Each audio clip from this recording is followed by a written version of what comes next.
Hi everybody, we're back in Mama G's pantry. It's a snowy day here this April 6th, so I think something warm and comforting for our hearts and souls is in order. So when my husband retired 4 years ago, he subscribed to the New York Times cooking app. And every day while we were sitting having coffee, he'd say, "Hey honey, Mr. New York Times wants you to make this for me today. Hey honey, Mr. New York Times wants you to make this for me today." It kind of got annoying until he finally hit one right on the nail. And that was when he said, "Hey honey, Mr. New York Times wants you to make triple ginger skillet cake." I love ginger. I love a good ginger snap. I love a soft ginger cookie. I've tried lots of ginger cakes, but this one is by far the best.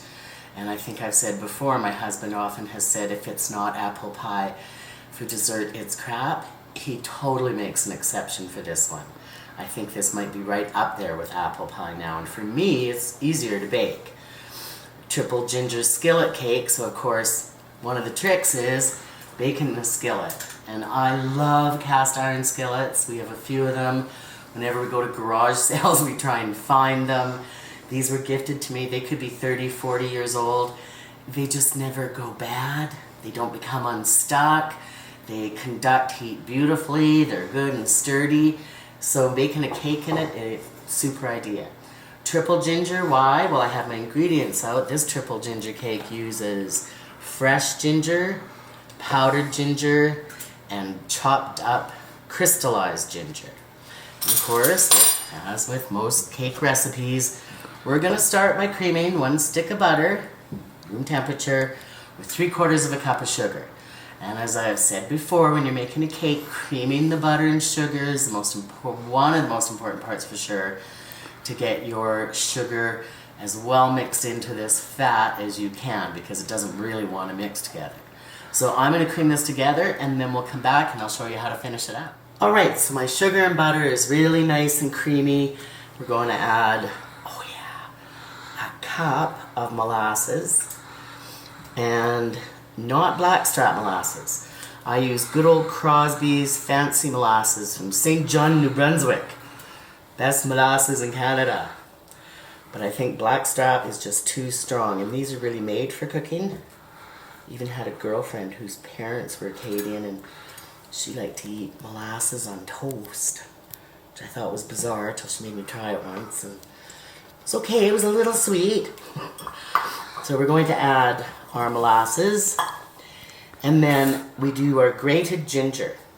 Okay, so I had about a 2-3 inch piece of peeled ginger, and I bought this really cool grater online because I saw Alton Brown using it. It's got these little tiny teeth on top, and you just rub it like that, and it makes it really nice and fine.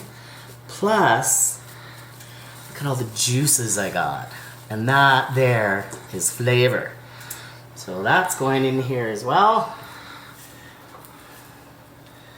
And then we're just going to mix that up until it's combined. And that's going to take, well, a couple minutes, so I'll be back shortly.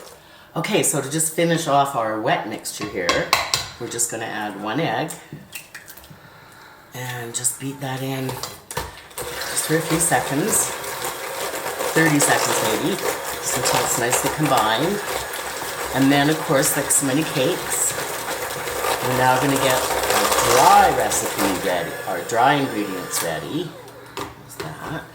So I have 2.5 cups of flour in here, all-purpose flour. I'm going to add 1 teaspoon of baking soda, 1 teaspoon of cinnamon, and here's ginger number 2, 2 teaspoons of dried ground ginger. Oh, and that unsalted butter. I'm going to add 1/2 teaspoon of salt. Salt, just really notice it if it's not there. I just don't like it being added by somebody else in my butter. Okay, so then we whisk that all up. You can sift it all together too. I sift sometimes with some recipes, but I find getting my sifter out and the papers, and it kind of makes a mess. The sifter's hard to clean, so I often will just whisk it. And then as with most cakes, we're going to start this slowly and add half our flour. Okay, and then we're just going to mix that until it gets nice and you don't really see any flour anymore. And then we're going to alternate it with our liquid.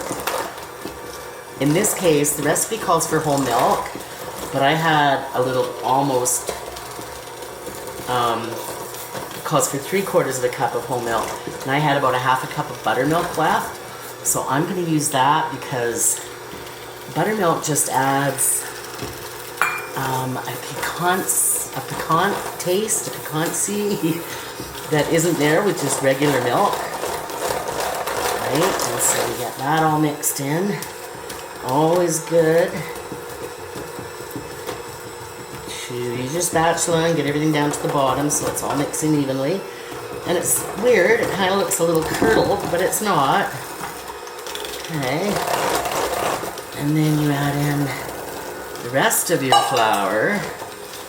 This makes quite a thick batter.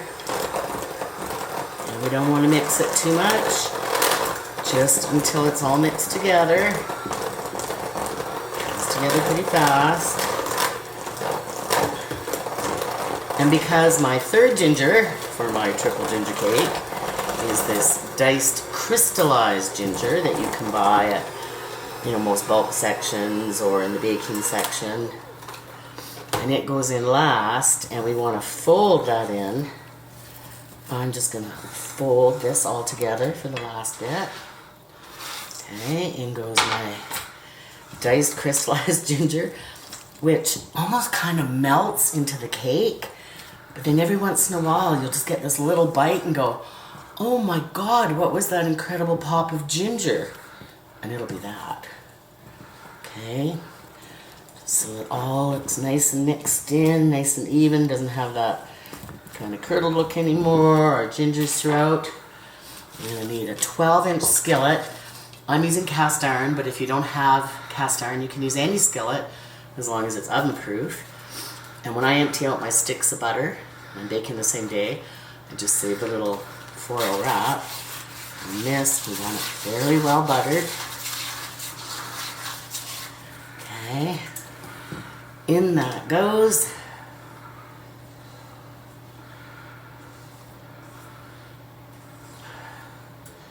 Okay, smooth it out.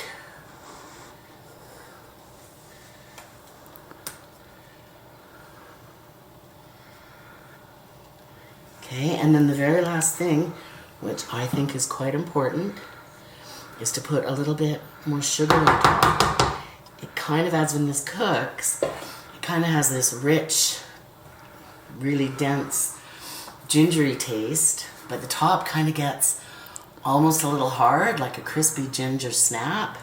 And I think what aids that, I'm going to use a little bit of my sugar in the raw, or if you have Turbinado sugar, that's good. Or even plain white sugar will do.